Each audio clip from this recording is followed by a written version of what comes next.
এখনকার পোলাপানদের পড়ালেখা অবস্থা দেখলে আমার হাসি আসে। আর আমাদের সময় আমি 3টা পর্যন্ত, রাতের 3টা পর্যন্ত পড়ালেখা করতাম। পড়তে বসতেন কখন? রাত 2টা বাজে।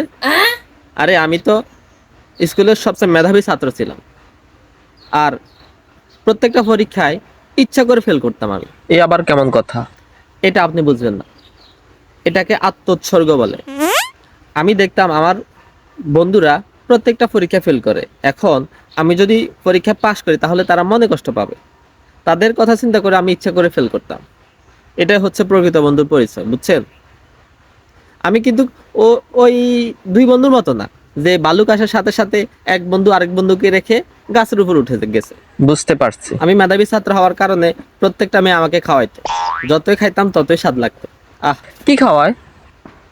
ফুচকা খাওয়ায়, এটা আমি স্বপ্নের মধ্যে দেখতাম। তো আপনি কোন ক্লাস পর্যন্ত পড়ালেখা করেছেন? আমি ক্লাস 2 পর্যন্ত।